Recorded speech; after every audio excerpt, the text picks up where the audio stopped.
செக்கரியா அதிகாரம் 10. விடுதலைக்கான ஆண்டவரின் வாக்குறுதி. இளவேநீர் காலத்தில் மழைக்காக ஆண்டவரிடம் மன்றாடுங்கள். ஆண்டவரே மின்னல்களை உண்டாக்குபவர், மனிதர்க்கு அவரே மழையை தருபவர். வயல்வெளிகளில் பயிரினங்களை முளைப்பிப்பவரும் அவரே. குல தெய்வங்கள் வீணானதையே கூறுகின்றன, குறி சொல்வோர் பொய் சாட்சி காண்கின்றனர். அவர்கள் போலி கனவுகளை எடுத்துரைக்கின்றனர், வெறுமையான ஆறுதல் மொழிகளை சொல்கின்றனர். ஆதலால் மக்கள் ஆடுகளைப் போல் சிதறுண்டு அலைந்தனர், ஆயர் இல்லாததால் துன்புறுகின்றனர்.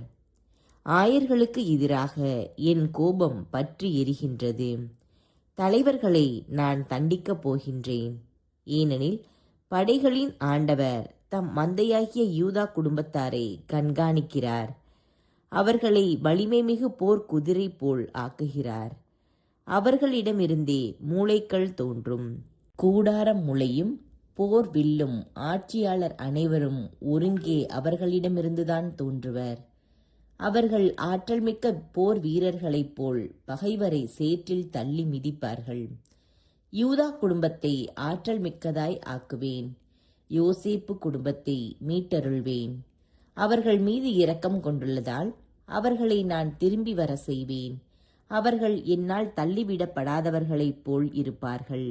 ஏனெனில் நானே அவர்களுடைய கடவுளாகிய ஆண்டவர். நான் அவர்களின் மன்றாட்டுக்கு மறுமொழி அளிப்பேன்.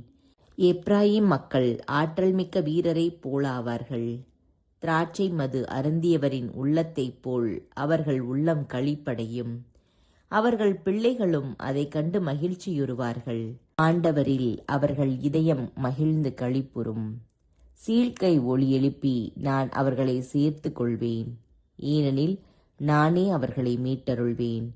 முன் போலவே அவர்கள் பல்கி பெருகுவார்கள். மக்களினங்களிடையே நான் அவர்களை சிதறடித்தாலும் தொலை நாடுகளில் என்னை அவர்கள் நினைத்து கொள்வார்கள்.